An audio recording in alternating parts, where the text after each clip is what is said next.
Hoje nós devemos concluir o capítulo Reencarnação. Já está na quarta semana de estudo dele. Vamos ver aqui a introdução do livro Evangelho comentado por Emmanuel, Lucas, capítulo 16, versículo 13.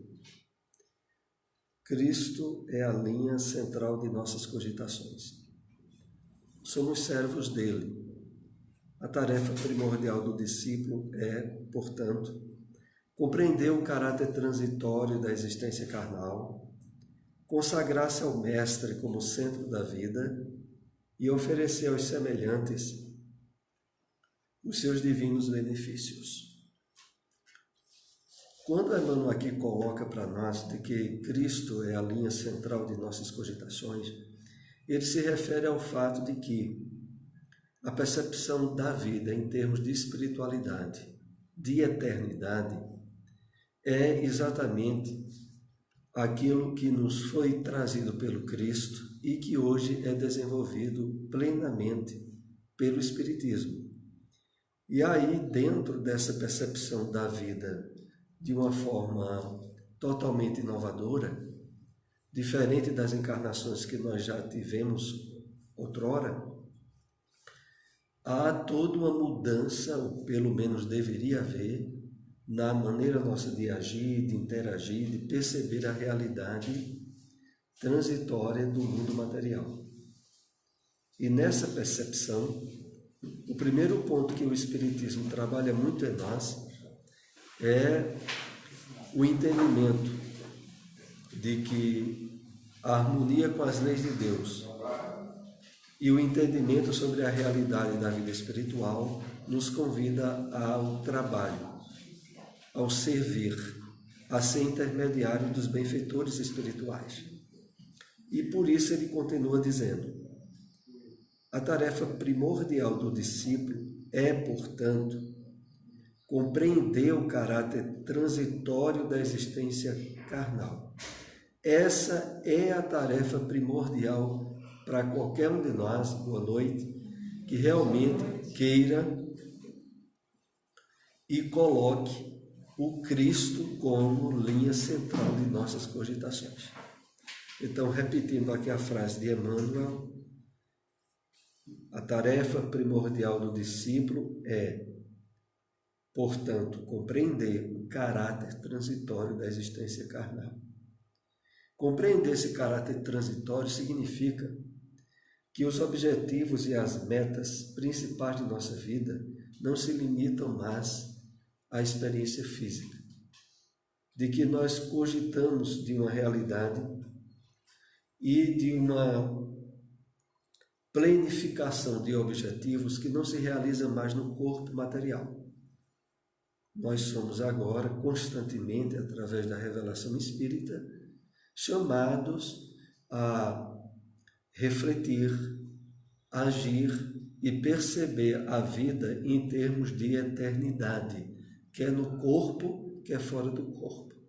E essa percepção diz a nós o seguinte: se estivermos em harmonia com as leis de Deus, de bem com a vida, nós estamos como instrumentos do bem, na terra ou fora da terra.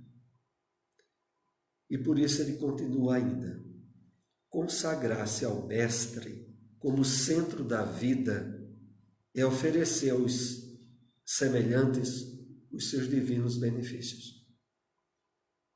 Então não existe outra forma pela qual nós estejamos de fato nos consagrando a Jesus, colocando Cristo como linha central de nossas cogitações, se nós não estivermos nos colocando, nos posicionando para sermos auxiliares dos benfeitores espirituais, cuidando e agindo em benefício do nosso semelhante.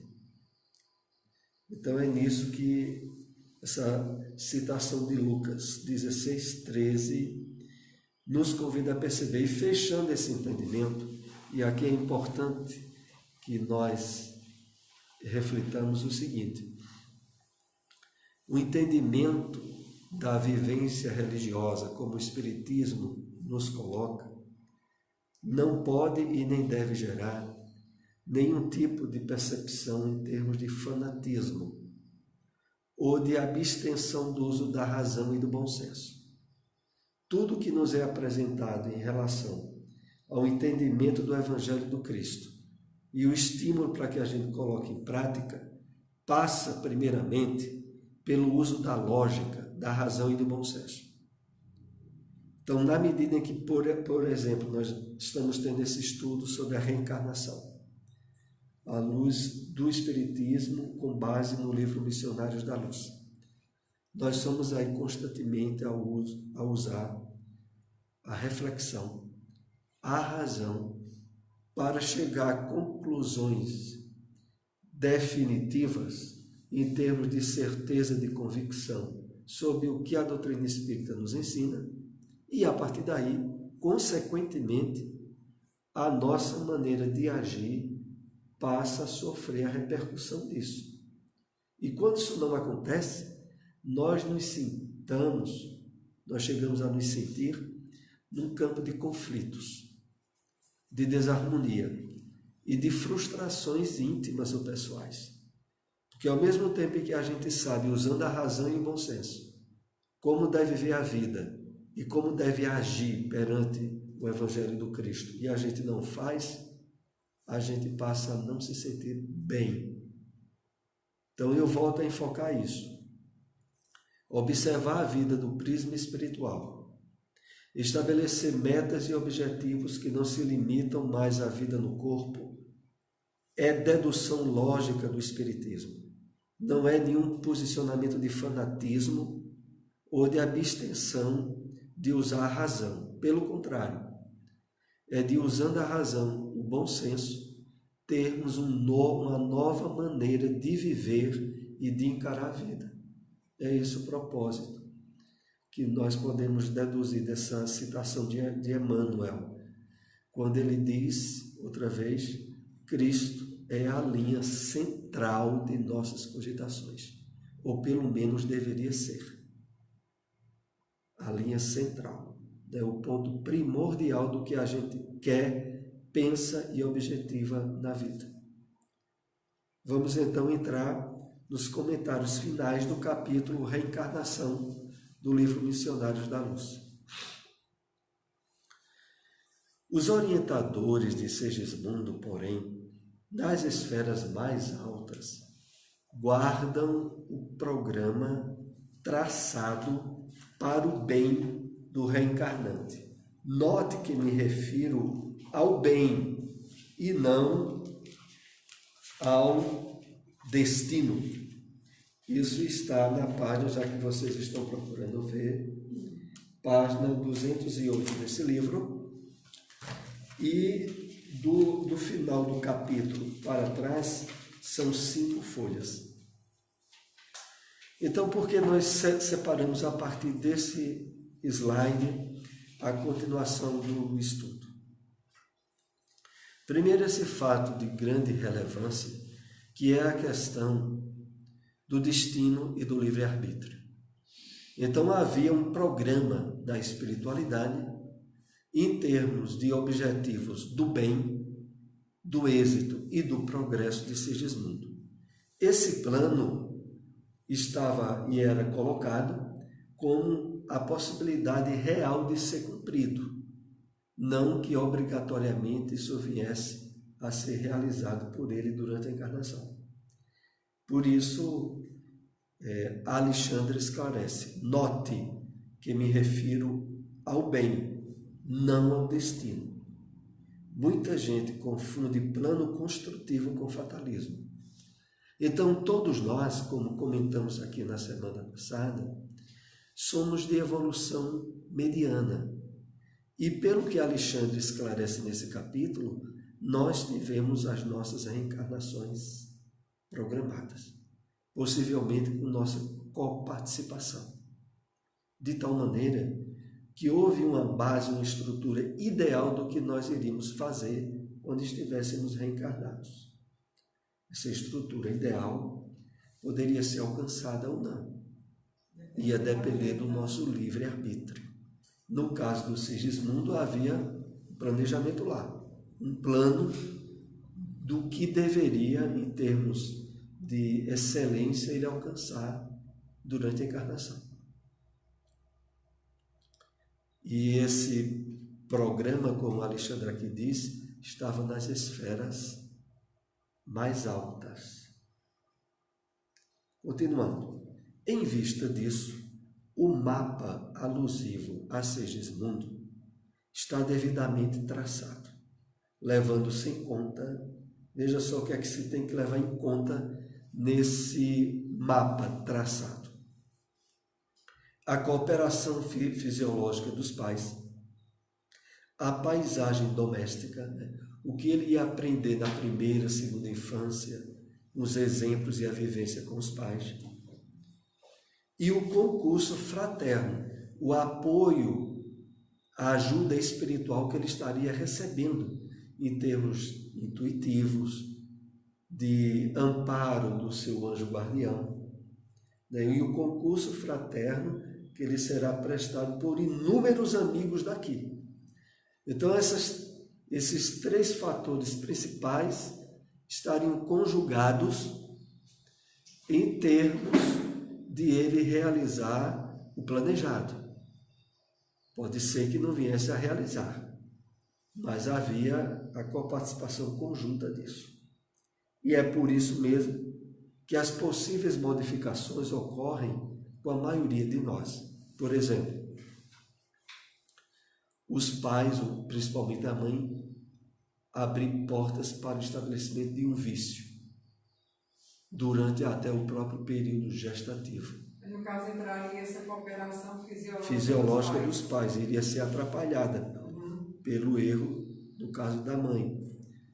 A paisagem doméstica, os fatores de relacionamento que ele iria ter. Por exemplo, como nós aqui, inclusive, já cogitamos.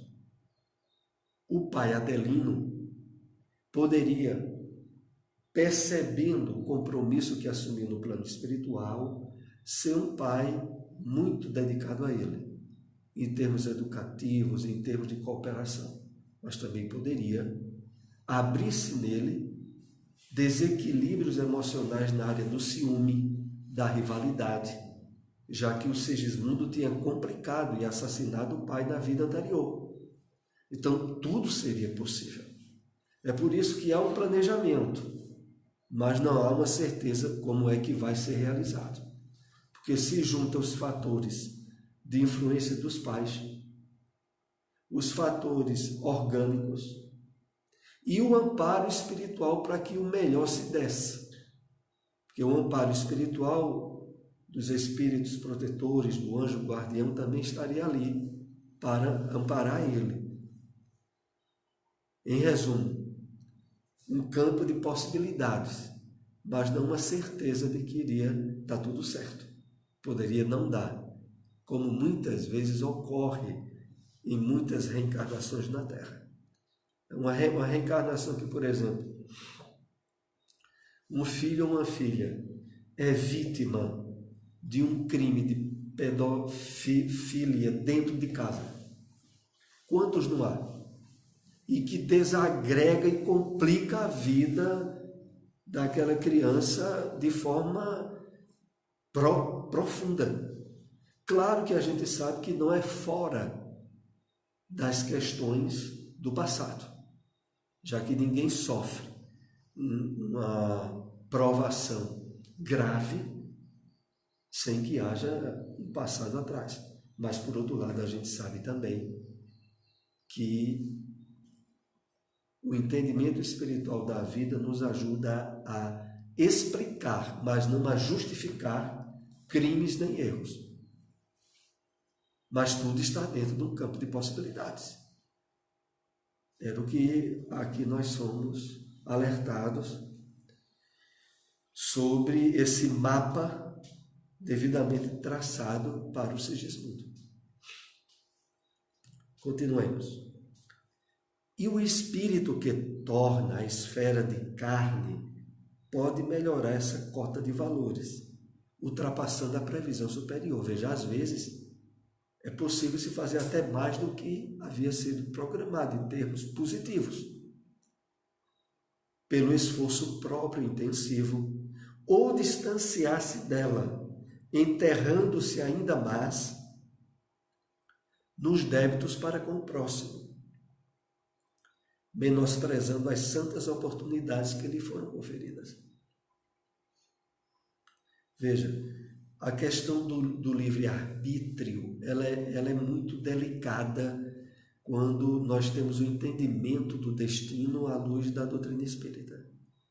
Porque vocês vejam, no exemplo que eu citei mesmo, em termos trágicos, por exemplo, nós sabemos que há situações onde um homem ou uma mulher que foram vítimas de um crime na área sexual durante a infância podem se tornar ativista da defesa e participante de programas de proteção à violência à infância.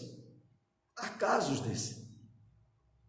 Ou seja, aquela situação trágica, o espírito conseguir pegar ela e dela fazer aquilo um impulso de progresso para ele. Ele não só superar a prova que passou inesperadamente, que esse tipo de prova não é programada para ninguém. Inclusive é bom nós salientarmos isso.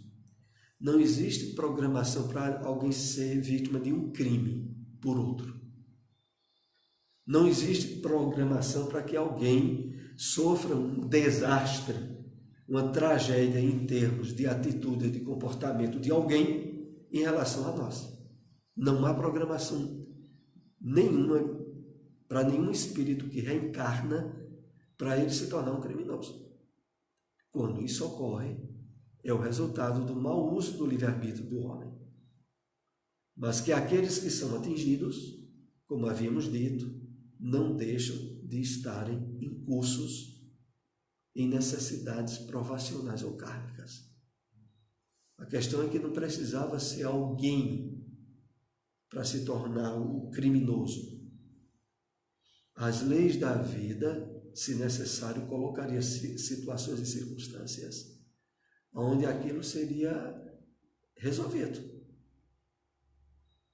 A gente se lembra que, por exemplo, quantas pessoas não morrem vítimas de determinadas viroses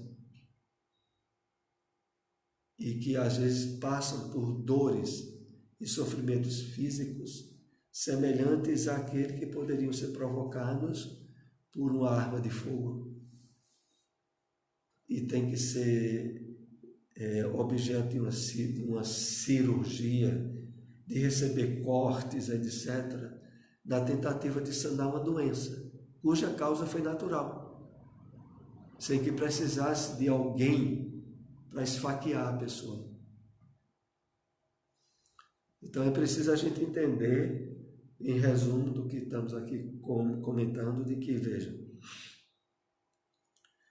tanto é possível o espírito cumprir a programação dele, como ir até mais adiante em termos positivos, como também ele pode não cumprir e ter a reencarnação em termos de fracasso para o crescimento espiritual dele pelo mau uso do livre-arbítrio.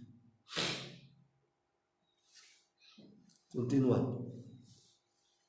Havia atravessado espesso véu de vibrações que separa, isso é aquela situação onde Raquel, desdobrada, tem um encontro espiritual junto com o Adelino, de que eles seriam pais do Sigismundo.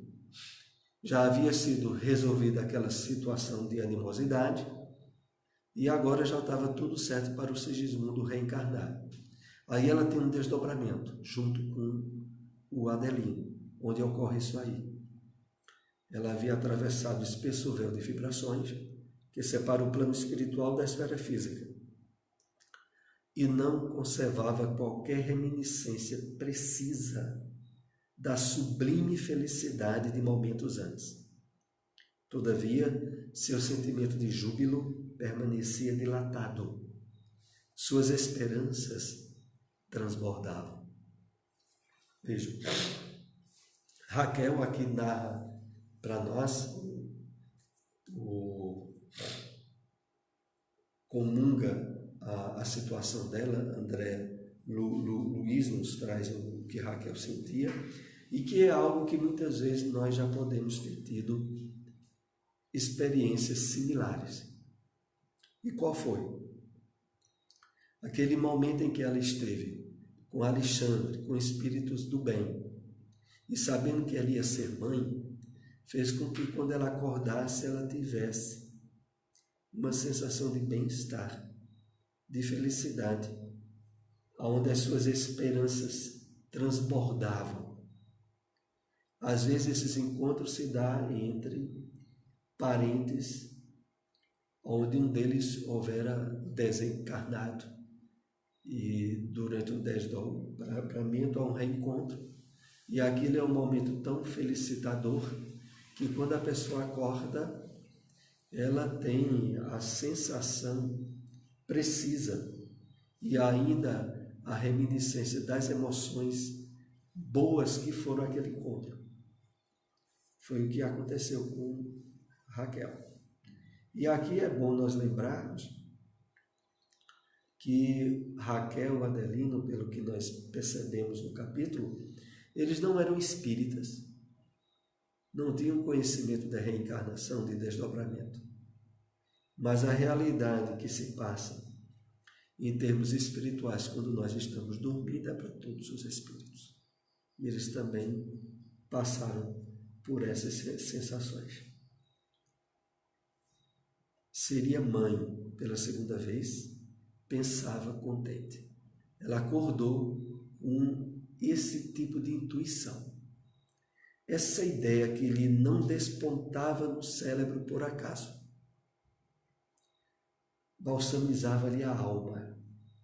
Não via a esposa de Adelino que Alexandre e os construtores espirituais lhe rodeavam a mente de sublime luz, banhando-lhe as ideias com a água viva do amor espiritual.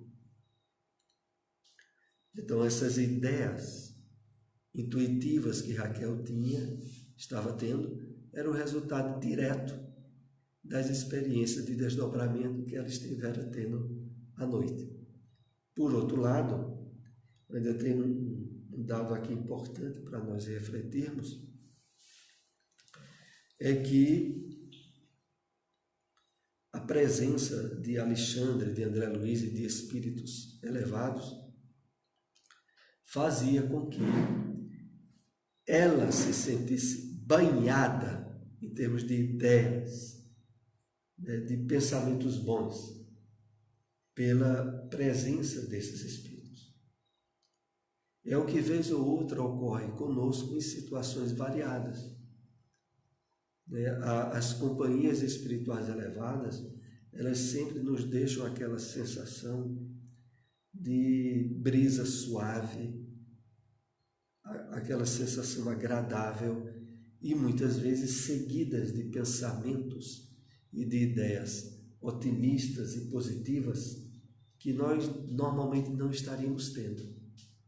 E aquilo é o resultado direto da presença de espíritos elevados junto de nós, como estava acontecendo aí com Raquel.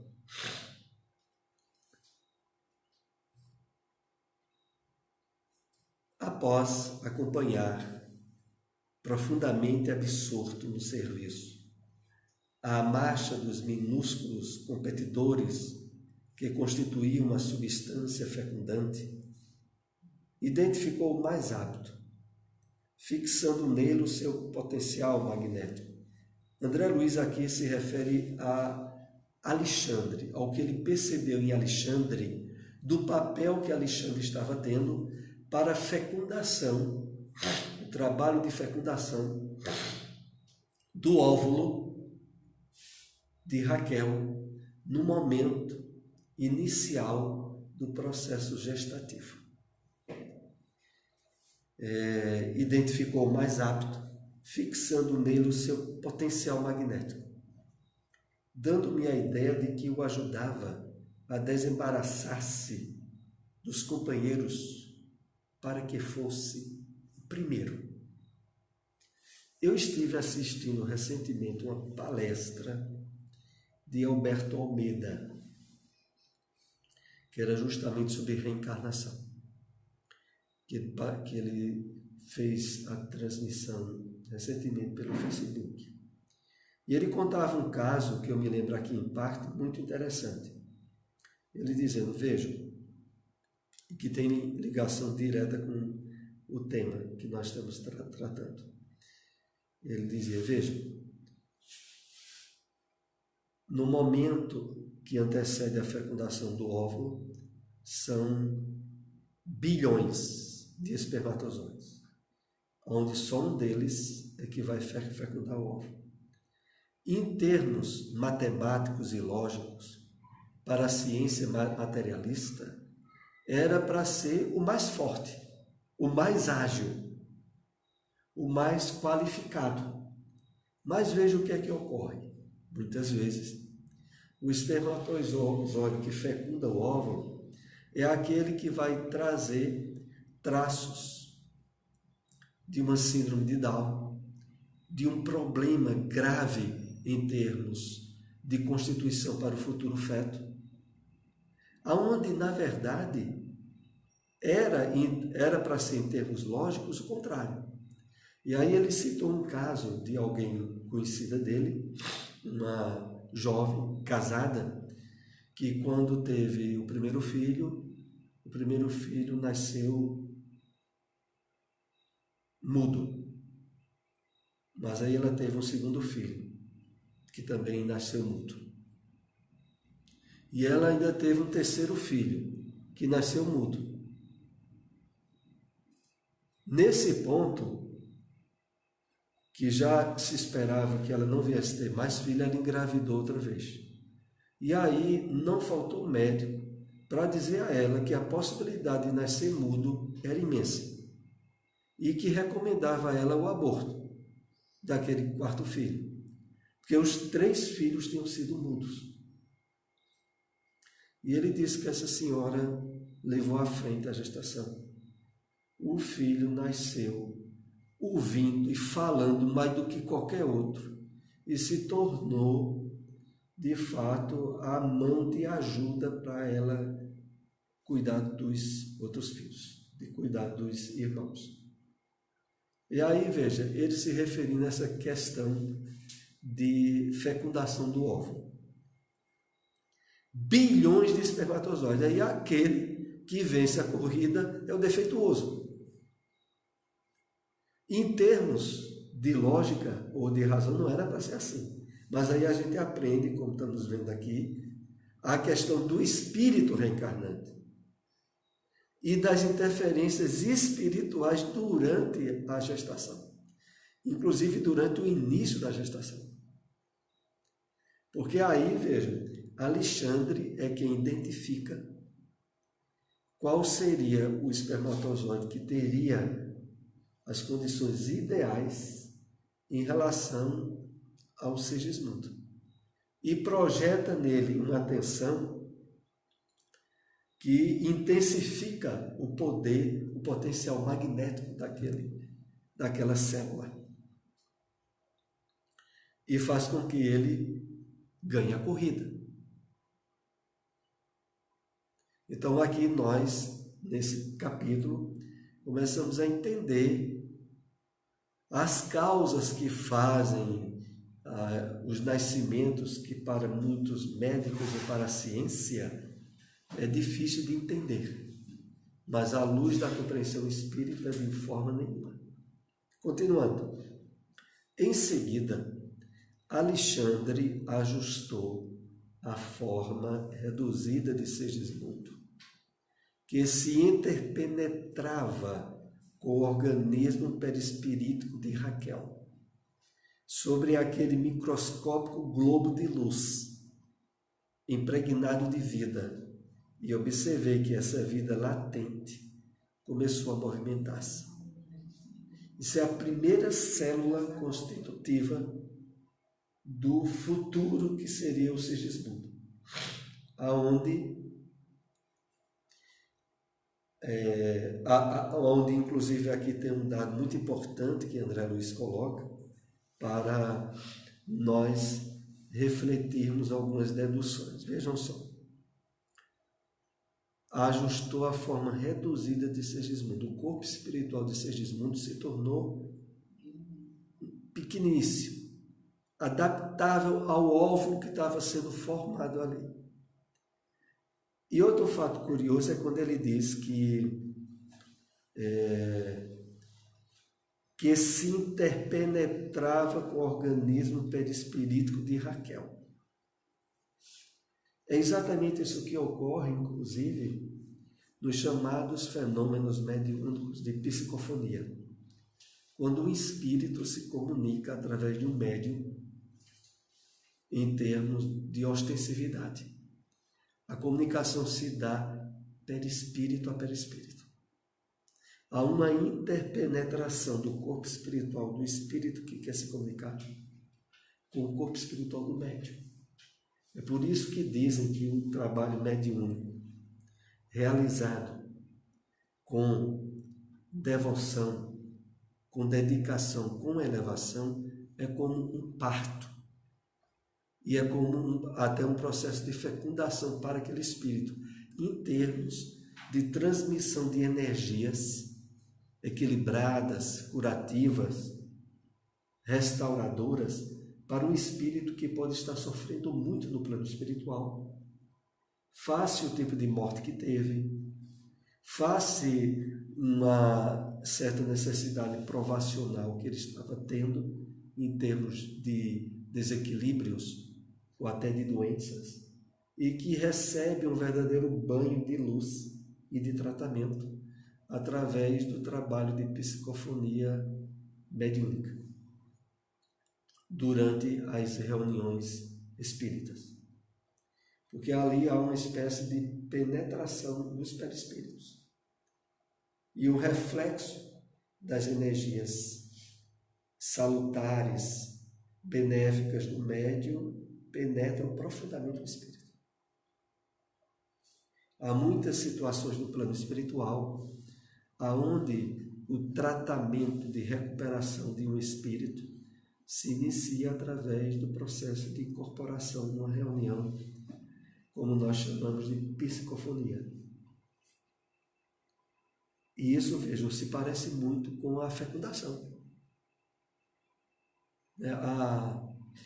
O processo de fecundação dos 9 meses é como uma reunião mediúnica a longo prazo para o espírito.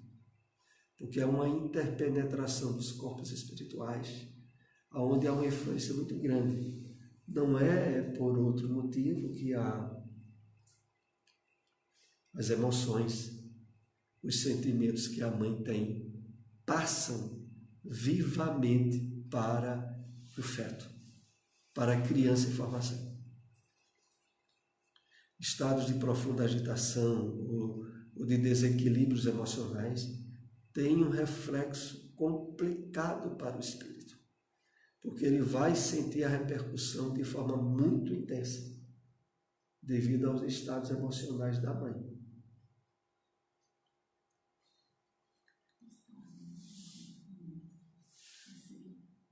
Então vamos continuar.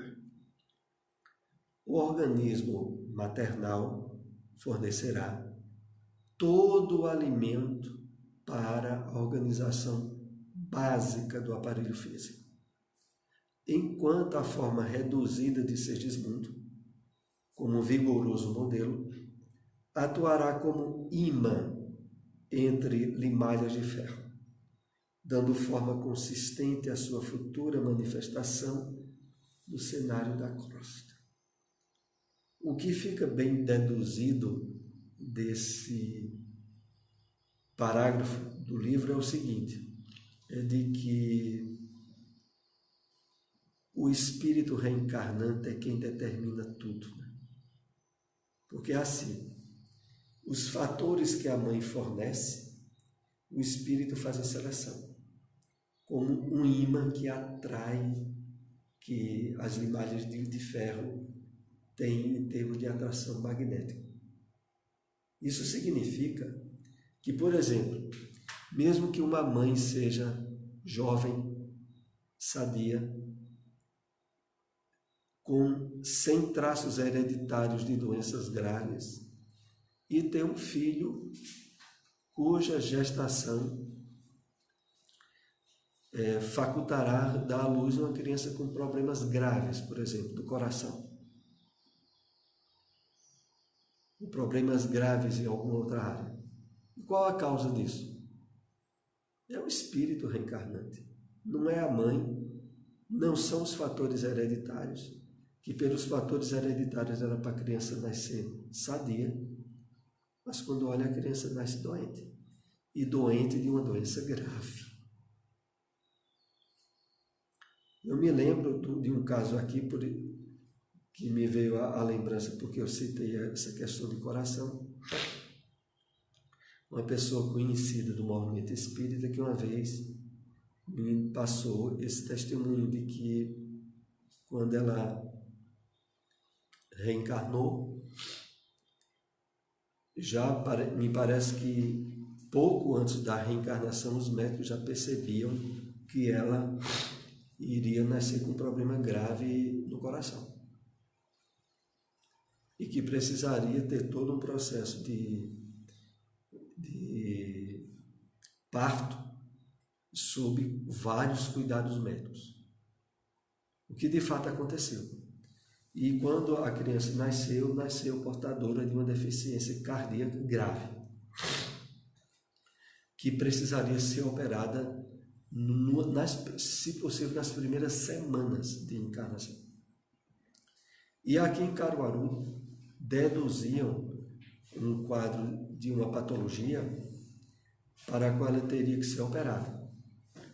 Aí, por coincidência, em São Paulo, estava havendo um congresso de médicos cardiologistas que vinham dos Estados Unidos.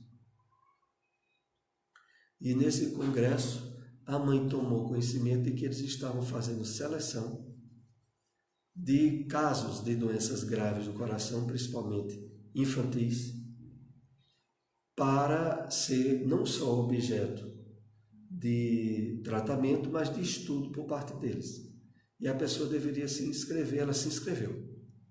E foi chamada para levar a filha, que era uma menina, para ser operada em São Paulo. Me parece que a menina ainda não estava com um mês de encarnada e foi levada para São Paulo. E veja o que é que ocorre lá, né? Primeiro, os médicos, quando analisaram, deduziram que era outra doença. Não era o problema que tinha sido identificado em Caruaru. E aí fizeram a operação. E o curioso da operação, veja o que é. Na época, a mãe dela não era espírita. Não conhecia o espiritismo. Mas durante o processo cirúrgico, oportunamente eu já contei essa história em alguma palestra espírita. Durante o processo cirúrgico em São Paulo, que ela estava lá, ela ficou próxima da porta onde estava sendo feita a cirurgia e ela notou quando, depois de algum tempo da cirurgia, saiu de dentro da sala um médico de branco. O médico saiu e depois de algum tempo é que a cirurgia terminou. E na hora que o médico saiu, ela viu a cara do médico, o rosto do médico. E depois ela procurou saber, após a cirurgia, que a cirurgia deu tudo certo, que médico era aquele que tinha saído. E disse: não saiu nenhum médico daqui. E aí, vejam, semanas depois, ela estava na casa de uma amiga que era espírita, que tinha uma revista espírita. E na revista tinha a foto desse médico, era o Dr. Bezerra de Menezes, que levou ela depois a se tornar espírita. E aí, um tempo depois, essa criança que cresceu, hoje é adulta e continua encarnada, ela soube numa reunião mediúnica, de uma forma quase que espontânea, a razão de certas situações da vida dela. E o espírito disse a ela o seguinte, que ela era muito apressada, porque ela não era para ter reencarnado no dia que ela reencarnou. estava para ser cirurgiada no plano espiritual. Mas aí resolveram, já que ela se apressou tanto, a fazer a operação aqui na Terra mesmo. Então foi uma operação espiritualmente assistida, né? E sobretudo, assistida não, pelo que se deduz até realizada, pelo menos em termos, quem sabe, de uma verdadeira incorporação de Bezerra de Menezes, e um dos cirurgiões que estava operando, para que a operação fosse exitosa. Então, o que é que se passa? Vejam, o espírito traz um problema desse em termos de perispírito. Os pais podem dar o corpo mais sadio do mundo, que a criança vai nascer doente. E os médicos materialistas vão ficar procurando nos bisavós, no tetaravós, quem é que tem uma doença do coração. Até que encontram. Porque muitas vezes vão encontrar quem? O próprio espírito, que agora já está reencarnado e trouxe a doença. Que procura tanto no passado que acaba encontrando. Mas que normalmente, quando olha, o pai e a mãe eram sadios, os avós eram sadios, e aí entra para os bisavós. Aí, é por isso que tem uma parte na Bíblia, referente inclusive aos 10 mandamentos, quando as traduções mais fidedignas do texto diz que determinados erros e desequilíbrios seriam cobrados na terceira ou quarta geração. Terceira ou quarta geração já é o próprio espírito reencarnado, que estaria colhendo aquilo que ele fez de errado no passado.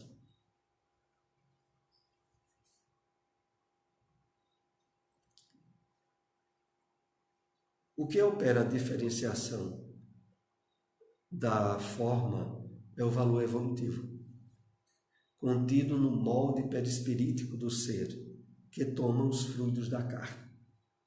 Ao regressar à esfera mais densa, como acontece a Segismundo, é indispensável recapitular todas as experiências vividas ao longo drama de nosso aperfeiçoamento. Aqui, Alexandre vai explicando a André Luiz o que se passa nos primeiros dias de fecundação de Raquel. O fato de que as primeiras células em processo de multiplicação estabelecem, como aqui ele coloca, no molde perispirítico do ser, que toma os frutos da carne, as passagens que nós já tivemos nos diversos reinos da natureza. Porque, na verdade, e nisso ninguém é exceção, nós já passamos pelos reinos animal, vegetal, mineral. E no reino animal nós já passamos pelas fases aquáticas, pela fase das aves e dos animais terrestres.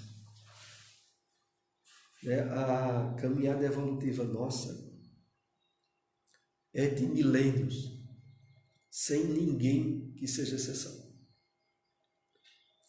E nisso, naqueles primeiros dias de reencarnação, é como se a gente passasse de forma rápida por todas essas fases. A primeira forma celular que o Segismundo vai ter em seguida vai ser a da ameba, que também Alexandre vai analisar adiante. Ao regressar à esfera mais densa, como acontece a Segismundo, é indispensável recapitular todas as experiências vividas. Agora, uma recapitulação rápida. Logo depois da forma microscópica da ameba, surgirão, no processo fetal de Segismundo, os sinais da era aquática de nossa evolução. E assim por diante. Todos os períodos na jornada incessante do aperfeiçoamento, dentro do qual nos encontramos agora na condição de humanidade. Então, quando nós reencarnamos, há uma passagem rápida durante o processo gestativo por tudo aquilo que já fez parte da nossa caminhada evolutiva, até a condição humana, quando o feto vai se desenvolvendo cada vez mais e apresentando todas as características do ser humano.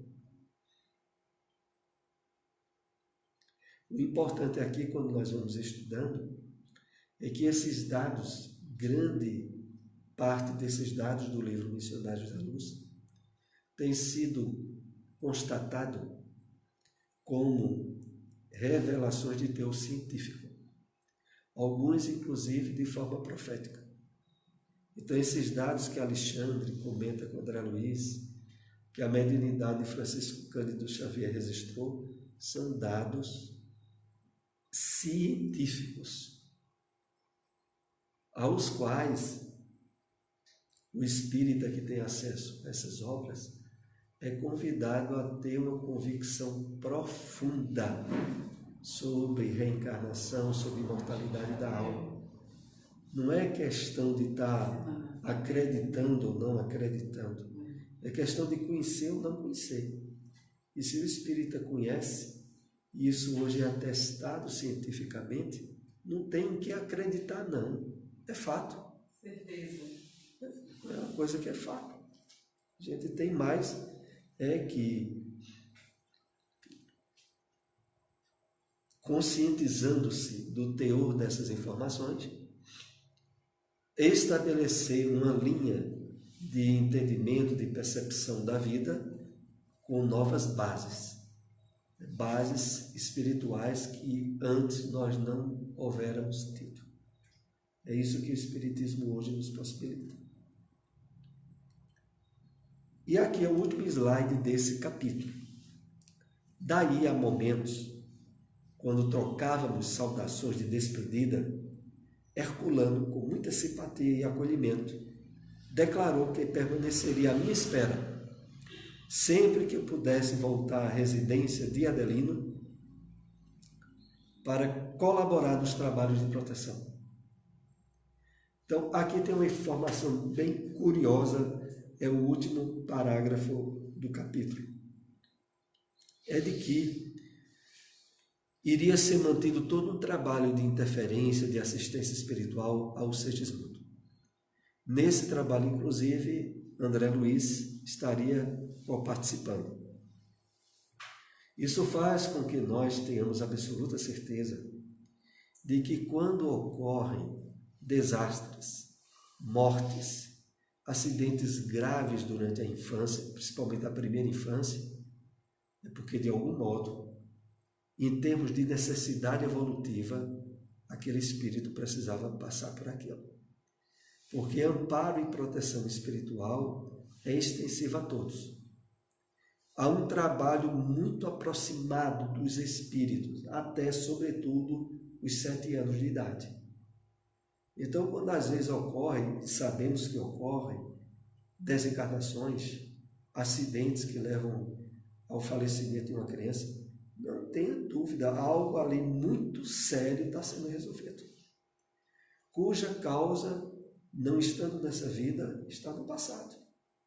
Agora é necessário estudar, se aprofundar no conhecimento da reencarnação, das leis divinas, para perceber as nuances das causas e também deduzir que, mesmo desse modo, a justiça, o amor e a misericórdia de Deus estavam presentes, a benefício dos espíritos envolvidos.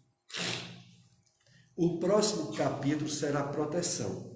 Mas se alguém aí tiver alguma dúvida ou pergunta ou observação desse capítulo reencarnação, façamos agora, ou iremos ainda entrar um pouquinho no capítulo proteção, que é o capítulo seguinte, né? E que ainda vai tratar da questão da reencarnação de Sigismundo. E a reencarnação está acontecendo.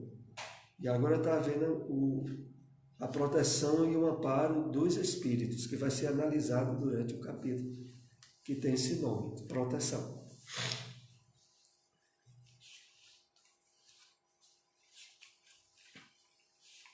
Pelo menos o capítulo mais longo, que era a reencarnação, nós estamos concluindo. Os capítulos agora serão relativamente menores. Dos capítulos que vêm, o capítulo maior que vai ter vai ser sobre passes, que é o capítulo 19, que aborda muito a temática dos passes.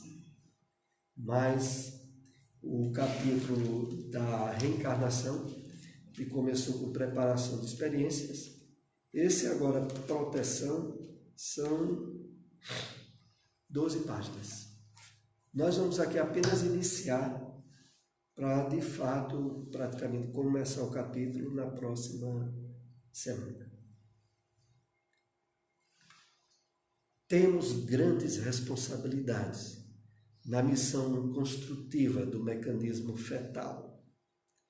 Há que remover empecilhos e auxiliar os organismos unicelulares do embrião, na intimidade do útero materno, para que a reencarnação, por vezes, tão dificilmente projetada e elaborada, não venha a falhar.